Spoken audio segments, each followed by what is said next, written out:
Hey, what's going on, everyone? This is Mitch. Good Thursday morning to you all. Hope you guys are feeling great out there this morning, having a great start to your day. Great Thursday out there, and a great work week. I got you an update this morning on what's going to happen weather-wise for most of the country, but obviously a big part of this video is going to be talking about the updated information model guidance on what's happening in the tropics. We'll talk about Major Hurricane Fiona, and we'll talk about Invest 98L, which could be Hermine, or it could be Ian, but none of that really matters so much. It's just a name, but we're going to talk about it, give you the latest information. Some things have shifted, but things still look threatening. Nothing has went away from that, unfortunately. So we're going to give you the latest and greatest information on that. If you guys have not hit that subscribe button, please consider doing that. It goes a long way. I really appreciate the support. It's been a crazy growth as far over the last, I would say, 25, 30 days. So I really appreciate people subscribing, liking the video. Notice the likes have went up, so thank y'all. I see it, and I'm very appreciated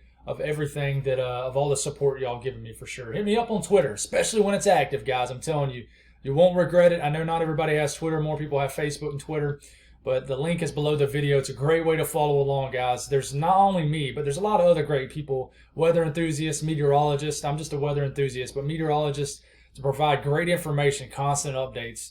Definitely take advantage of that. And if you guys got anything that I can pray about, please put it in the comments below. It gives me an opportunity to pray over it, and it gives others an opportunity to do so too. Let's get rolling here. The latest update from 5 a.m. Eastern time. We still got 130 mile per hour Fiona out there. It might strengthen somewhat over the next 24 hours, but after that, I think that the strengthening will be done. And then as it starts to merge with a big trough that's going to bring a lot of fall weather to most of the eastern U.S., probably the nicest fall blast that we've seen so far this season. This is going to merge with this, become post-tropical, and basically lose its tropical characteristics. But the storm is not going to change at all. It's still going to bring major impacts to Nova Scotia. This has really shifted more towards just Nova Scotia. It's going to scrape Newfoundland, impact them too, but this is going to plow right into Nova Scotia. Hurricane warnings up now for Bermuda.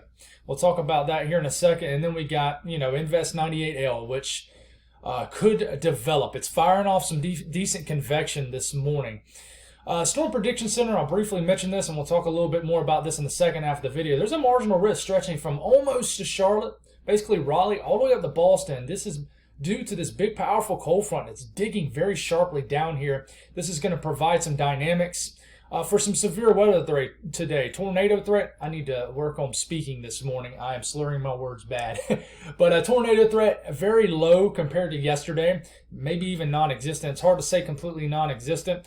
The severe weather threat yesterday didn't really materialize as bad as it could have, so we're thankful for that. But there will be a wind threat, and that'll probably be just about it today. The biggest threat will be damaging winds as a line of storms will form along this cold front. So we'll see how that develops today. We'll talk more on that here in a second. Major Hurricane Fiona spinning away. Bermuda right here now has hurricane warnings. So this is about to get real for you guys, but mainly just due to the fact that this is a very large hurricane. It doesn't have to literally directly hit Bermuda as far as the actual center of the storm hit Bermuda for it to cause big time impacts. We saw that in the Caicos Islands, Turks and Caicos down there. A few days ago, how the storm didn't have to directly impact the island, and they got some big time impacts. Still seeing crazy videos out of that area, but we got 98L. It's firing up some better convection this morning, but still getting hit by shear now coming from this outflow out of the northeast. But this will shift to the east, and then once this gets right here, it's done with the shear, and it gradually gets into almost a perfect environment to develop, at least gradually, to it sometimes rapidly, maybe if it gets into the Gulf of Mexico, which it's starting to look like it is. But this over here could take the name Hermine before this does, but I think between this and this, it's going to be Hermine and Ian, but this is not going to be a threat to really anybody. So water vapor loop, listen, Fiona looks like a very healthy hurricane. It's still dealing with a little bit of shear, I believe, to the northeast part of the storm, but in general, excellent outflow, excellent environment. And you're already starting to see, excuse me, those high cloud tops moving into Bermuda right now, and you guys will start to see effects later tonight. We'll take a look at this invest right here. We can actually take a look at the Caribbean now, because this has emerged into the Caribbean, the Eastern Caribbean right here. And believe it or not, this just little area right here is the area of concern. This could potentially become a major hurricane. And I know it just looks like a bunch of blobs of storms, showers and storms, high cloud tops. As you can see, Fiona races away. The outflow of Fiona is still coming down and whipping and hitting the northern part of this invest with shear. But it's popping off some better shear this morning due to a favorable time period of the day, which we call diurnal maximum, which is in the morning hours. And the difference between the air temperature and the sea surface temperature causes an influx of convection. So let's take a look. And that was not supposed to be pulled up. Here we go. So we'll just go on and exit out of that. Let's take a look at the update from Fiona. What does Fiona look like? Still forecast to be a hurricane. It does lose its tropical characteristics as it merges with this trough, but forecast to be a hurricane. And I think it's called Cape Benton. I've heard a lot of people mention that area right here on the far eastern areas in Nova Scotia. This is going to plow right into that area. We'll talk more on this tonight, guys. Not going to get very specific on it this morning, but I can tell for you folks up there, nothing has changed. Still forecast. I'm seeing some local people in that area saying this might be one of the worst storms in history. Now, I know that's a stretch, but we'll see. You guys you live up there. I haven't seen the storms. Y'all have, so y'all voice y'all's opinion on what y'all are thinking about this storm. But this is not just going to scrape y'all. It's going to plow right into y'all. Hurricane warnings, you see the red up for Bermuda, and we'll start to get some advisories and warnings. Well, warnings and watches up for this area probably today, I imagine, for Nova Scotia, things like that, if y'all don't already have it. So, latest updated information from Invest 98L. We'll start off Friday morning. We'll keep this going. It could become a tropical storm as early as maybe the middle of the weekend, maybe sometime Saturday evening, sometime in the next maybe 48 to 72 hours. The GFS is beginning to shift and become and get on the island, if you will, as far as this west shift. The only model, and I'll show you the icon, that agrees with the GFS on this shift west, and its ensembles have shifted west also. We talked about this a little bit last night, is the icon. So you got the GFS and the icon that both like this area of interest that eventually will become a tropical storm, Hermine or Ian, taking a much more south route in the Caribbean, develops into a hurricane as early as Sunday or Monday, hits the Yucatan Peninsula. It's potentially a major hurricane next Tuesday morning, goes over the Yucatan Peninsula, gets into the middle of the Gulf of Mexico. Nothing has really changed with this from yesterday evening's run. Gets into the Gulf of Mexico. The steering currents really lighten up. It just kind of meanders in the Gulf of Mexico, and now has this thing moving towards the Louisiana-Texas coastline, then jolts north, plows right into the area that Hurricane Laura hit 2 years ago. So there is some big differences between the operational GFS and the operational European. So this has it hitting Louisiana 11 days out. The latest European has remained consistent, which almost makes me want to nod my head towards the European. But the thing is we don't know. It's hard to take any of these things serious as far as what's going to happen in the Gulf until we see how quickly this invest develops in the Caribbean. Where does it develop? Where does it really get its strength? What actual geographical location in the Caribbean does it really come into its own and develop? That's a big question mark, and we don't know yet. All we can do is look at these models. And I can tell you the European much more north. As we get into Sunday morning, this might be a tropical storm by the time we're getting into Sunday. Just north of Jamaica, just bringing some showers, gusty winds. But it still makes that turn northwest much quicker. And then gets into this, I would say this is probably right here in the Western Caribbean, highest ocean heat content.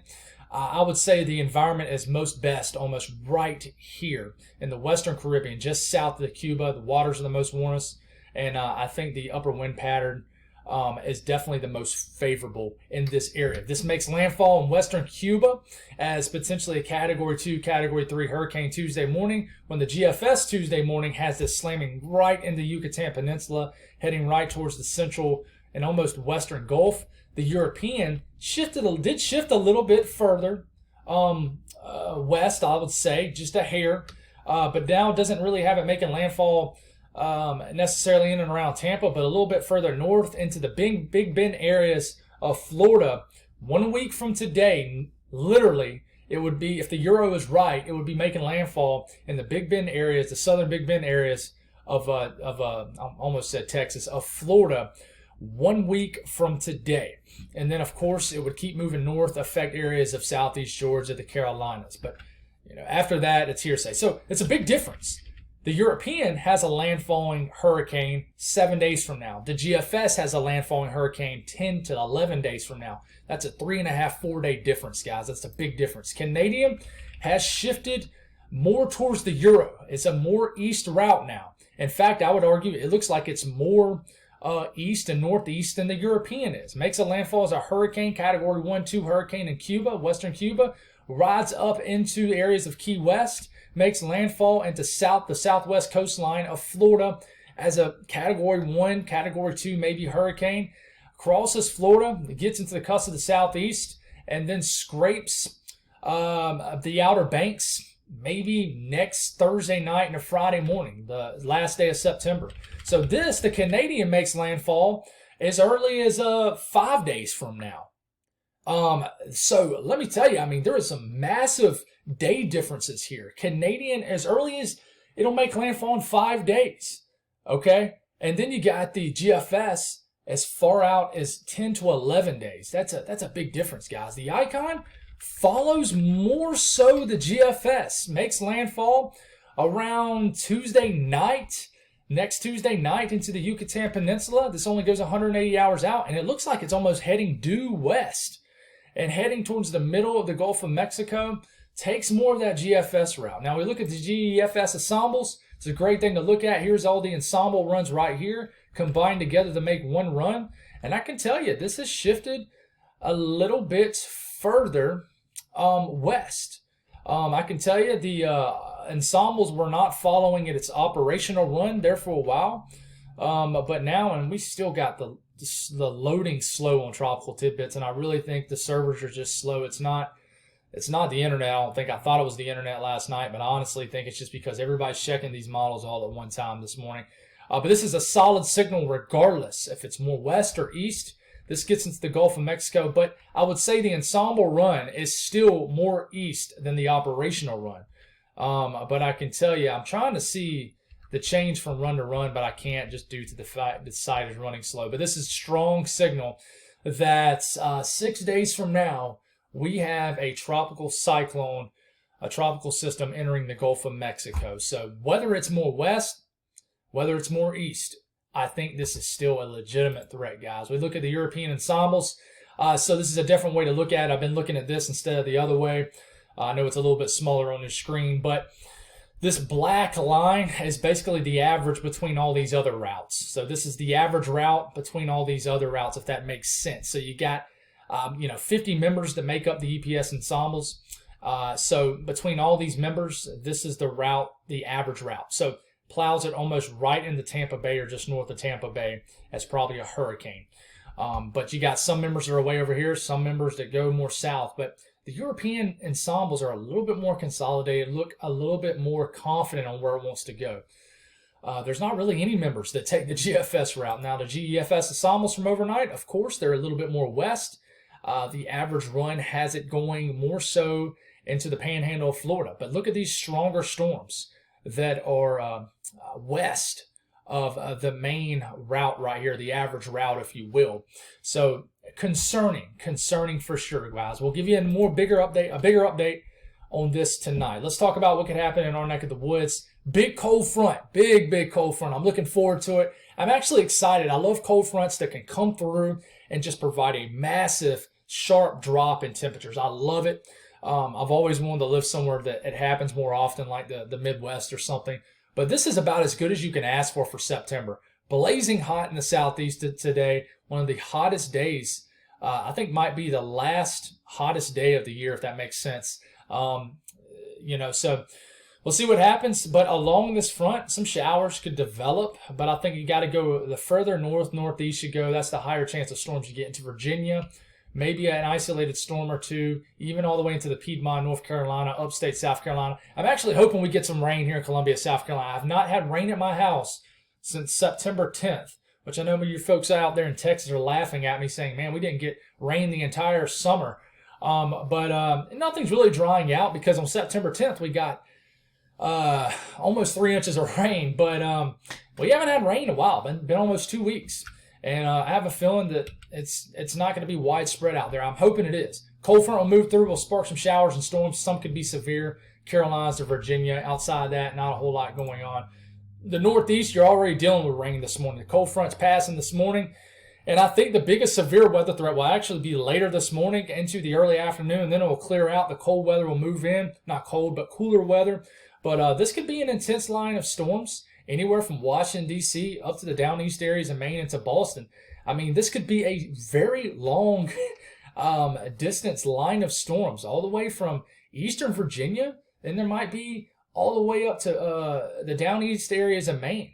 And so New York City, Boston, Philadelphia, Baltimore, Washington, D.C., you guys could get the same line of storms today. This moves through, then winds whip in out the northeast, out the northwest, the northeast, and then you just get some showers. And look at these. These are like lake effect rain showers. It's not cold enough for these to be snow showers, but lake effect rain showers. It tells you we're getting into that time of the year where enough cool air goes over these warm bodies of water, fires up convection. But of course, we're still in late September. We're not going to get any snow out of this. But, look at the blue. Not too far away, right up here in Canada. So powerful cold front moves through, but some severe weather certainly possible. Everywhere else, pretty chill weather. Some showers rolling through Kansas, southern Missouri today. But outside of that, Nebraska, maybe some showers, and we're just still getting the glitching of the site. Hopefully this clears up over the next couple of days, but I have a feeling it won't, just due to the fact that there's going to be so much traffic on this site. We're getting into the north central U.S. You're being influenced by this troughing still. High pressure will dominate in a good way. And fall type conditions, cooler conditions, and not a whole lot going on. Some showers popping off Lake Michigan due to the cooler air riding over the warm bodies of water. Outside of that, pretty chill weather. Some showers moving into the Dakotas. Nothing too big to write home about. But where there's cloud cover, listen, the Michigan, UP of Michigan, Wisconsin, western areas of the Northeast, Ohio, you might need a jacket today. I know you guys are much more hardy than us here in the Southeast, but it's going to be a chilly, somewhat chilly late September day, mid-September day. But in these areas right here, the cold front is just now moving through. Warms into the 60s and 70s, but dry air mass. This isn't going to be one of those cold fronts where the dry air is delayed. It's going to be, you're going to have dew points in the 60s, then bang, dew points in the 50s and 40s within an hour. Sharp cold front. This happens even in the Carolinas at night. Before it happens in the deep south like Mississippi, Alabama, especially Georgia and the Carolinas, you're going to warm up to potentially record-breaking high temperatures today. So if you love heat, you love the intense hot conditions, go outside, soak it all in, because this might be the hottest it gets for the rest of the year. Knock on wood, at least for me. I hope it is. But look here in Kansas. It's jammed up in the 50s just due to steady rain. So chilly day for Kansas, Nebraska, but hot. And then the temperatures drop dramatically. So, for example, Columbia, South Carolina might hit 97, 98 degrees a day. That's where I'm located. By the time we wake up in the morning, tomorrow morning, we might wake up to 55 degrees. That's a massive drop in under a 24-hour period for our neck of the woods. But that's all I got, guys. Thank you all for tuning in. I'll have you an update tonight. Don't freak out if you're in the Gulf Coast. Do not freak out, but just know that you guys, especially folks who live a little closer to the actual Gulf Coast, you know what you deal with when you live in that area. So just go on and make your preparations. Y'all should already have a plan. And, don't freak out. Go buy all the water. I know there's already areas in Florida doing that. But, definitely be prepared. Be prepared. So that's all I got, guys. Thank y'all for tuning in. God bless all y'all. I'll be with y'all tonight, and have a great Thursday.